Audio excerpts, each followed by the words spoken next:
Olá, aqui é o Manezinho Quântico e hoje vamos falar sobre por que o seu celular não é o problema principal, mas sim o que você está tentando evitar ao usá-lo e como essa fuga silenciosa impacta seu propósito de vida e sua saúde mental. A gente vai explorar essa ideia com gentileza e profundidade. Se você curte esse tipo de análise que corta o drama e entrega lógica com empatia, já se inscreve no canal para não perder os próximos vídeos e bora para o vídeo. Vamos respirar fundo juntos. Talvez a gente possa ir direto ao cerne da questão, mas com um pouquinho mais de gentileza e compreensão, porque no fundo, todos nós nos identificamos profundamente com essa história. A narrativa simplista de que estamos meramente viciados em celular é, na verdade, só a pontinha visível do iceberg, uma superfície que esconde realidades mais complexas. O que realmente nos mantém presos a essa telinha brilhante que ilumina nossos rostos nas horas mais solitárias pode não ser o aparelho em si.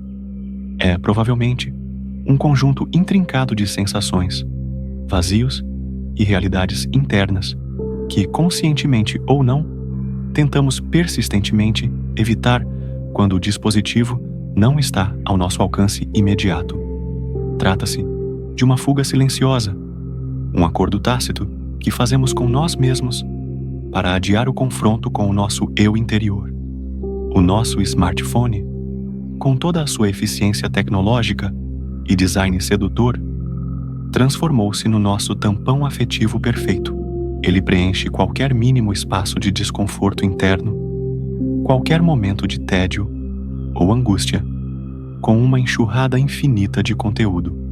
Aprendemos a usar a luz da tela quase como um tipo de anestesia emocional de fácil acesso, uma muleta socialmente aceita para navegar a complexidade do viver contemporâneo, que muitas vezes nos oprime.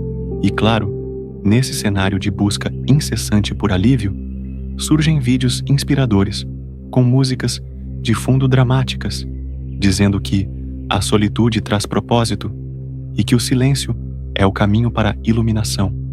São mensagens bonitas, sim, e momentaneamente inspiradoras, mas que muitas vezes parecem um pouco distantes da mecânica real e muitas vezes caótica da nossa mente no dia a dia. Elas prometem um atalho que raramente existe na prática.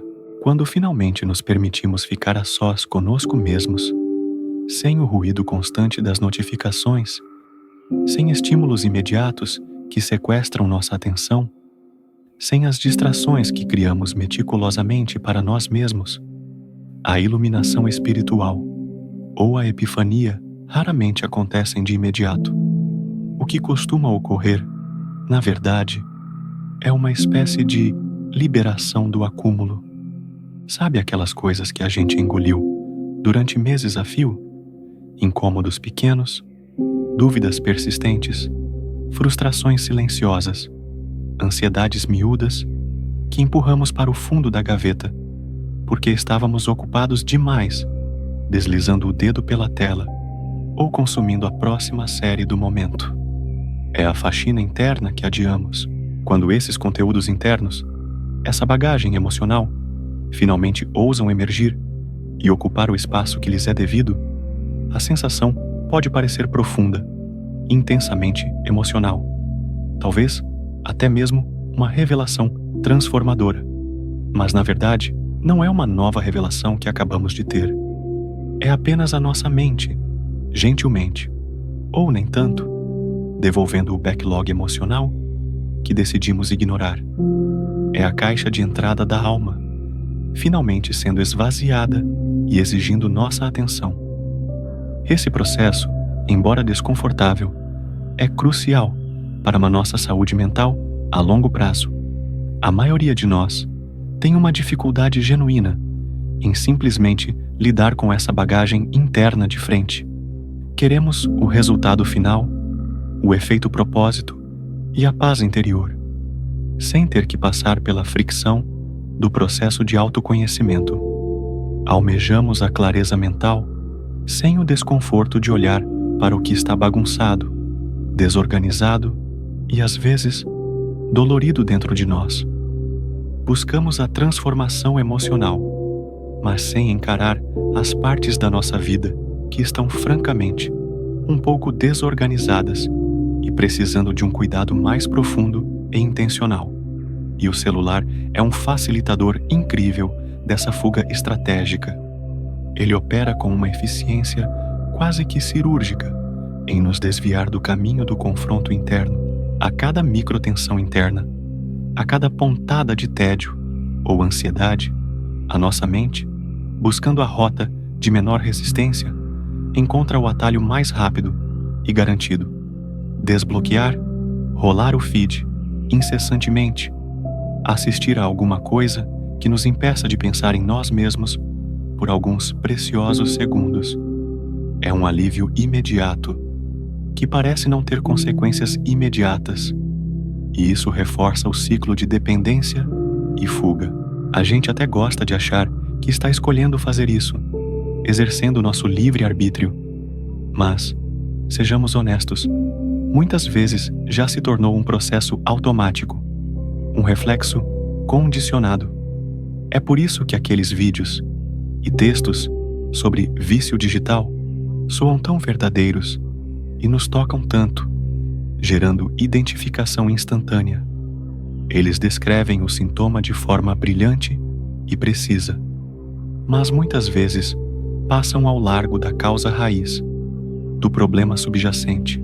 O aparelho é só a ferramenta de escape, o bode expiatório conveniente.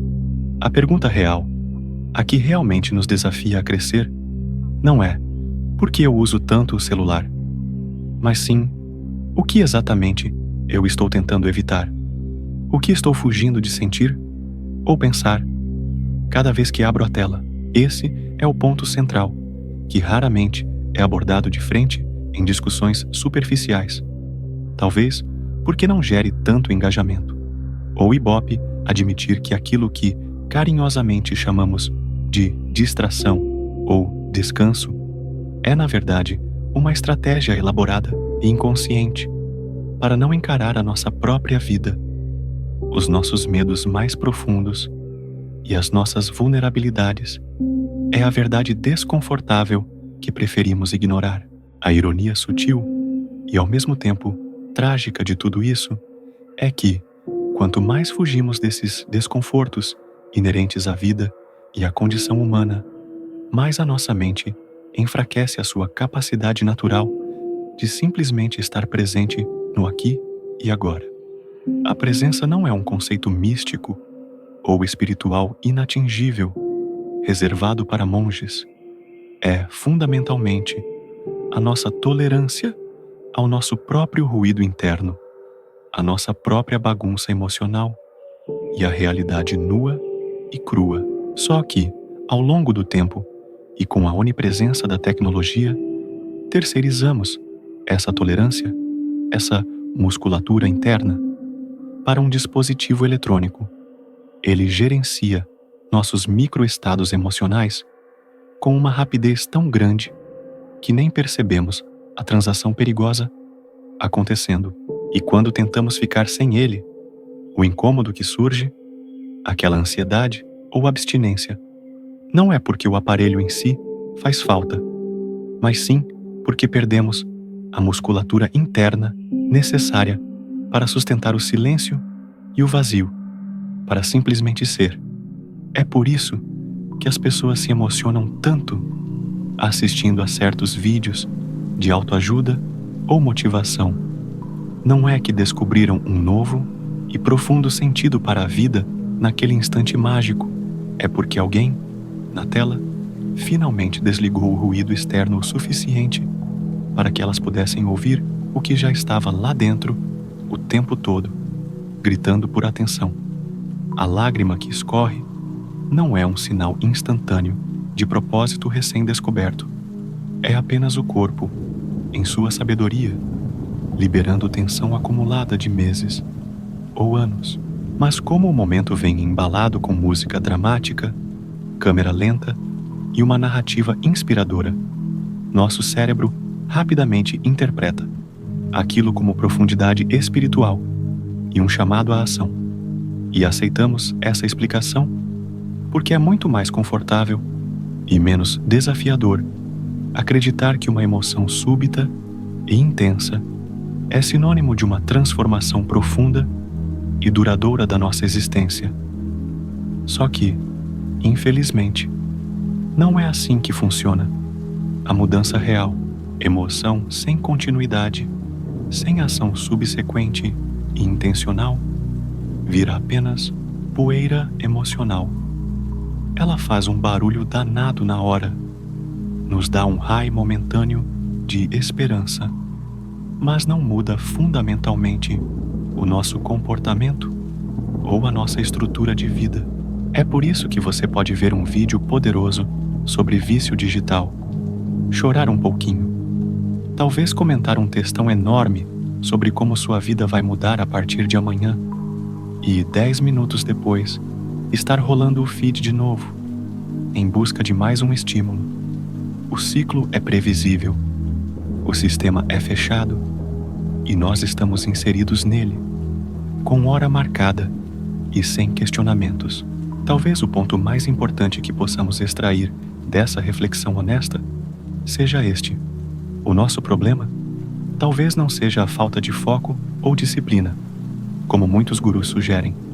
É, antes de tudo, a falta de espaço interno, um cérebro cheio demais, ansioso demais, hiperestimulado demais, não consegue criar uma direção ou um propósito claro.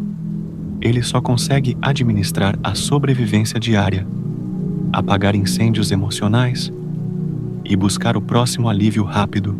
Quando tentamos pensar em propósito, em algo maior que nós mesmos, ele simplesmente nos devolve a mensagem: não consigo agora, estou ocupado demais tentando segurar todas essas suas emoções que você não processou direito, todas essas inseguranças que você escondeu.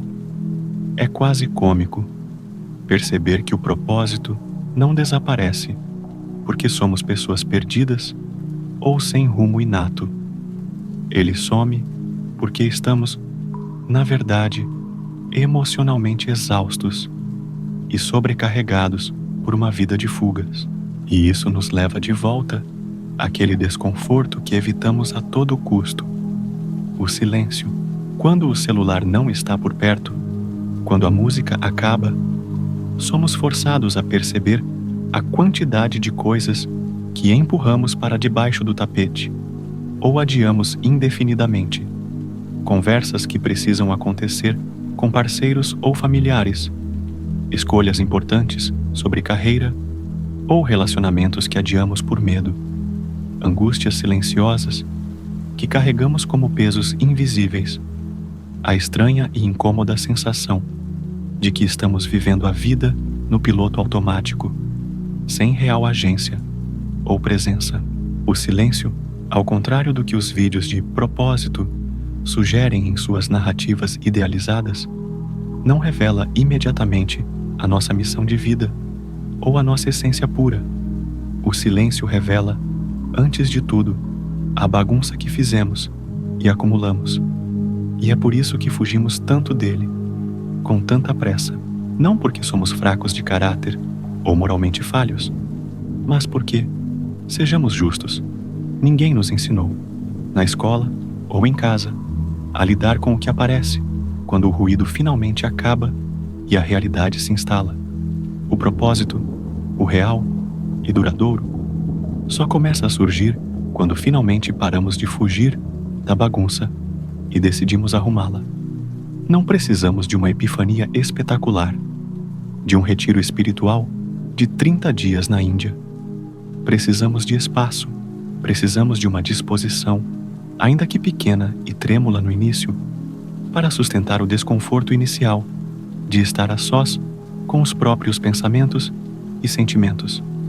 Precisamos admitir, com humildade e coragem, que não é a falta de motivação que nos destrói ou nos impede de avançar. é a falta de condições internas, de um terreno fértil e cuidado para que algo novo possa nascer.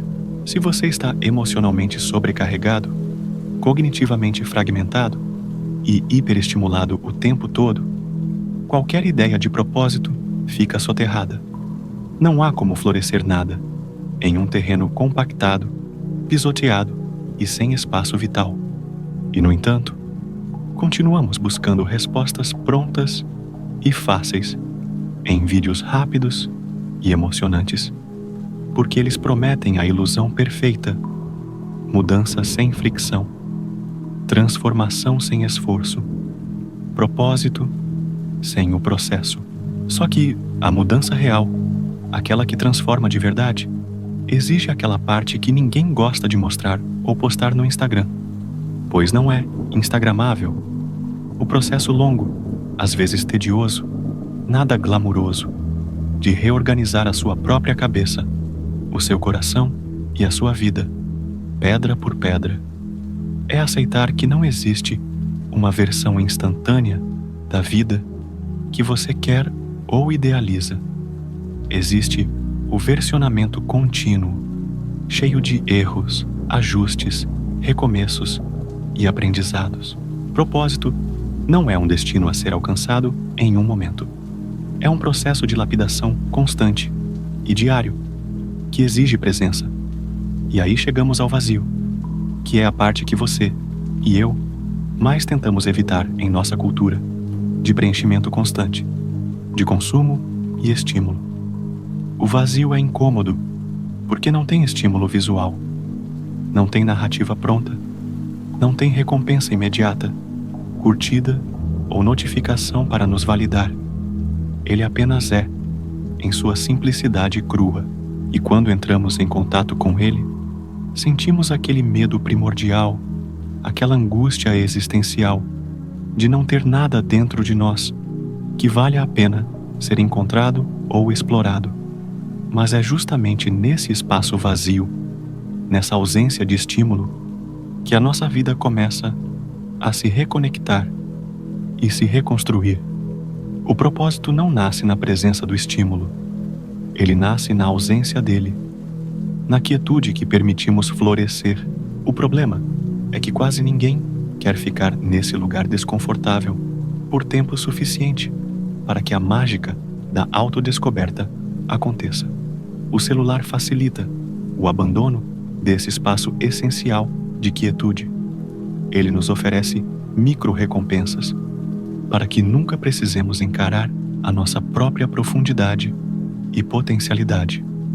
Ele se torna, de certa forma, a babá eletrônica do nosso desconforto e da nossa imaturidade emocional.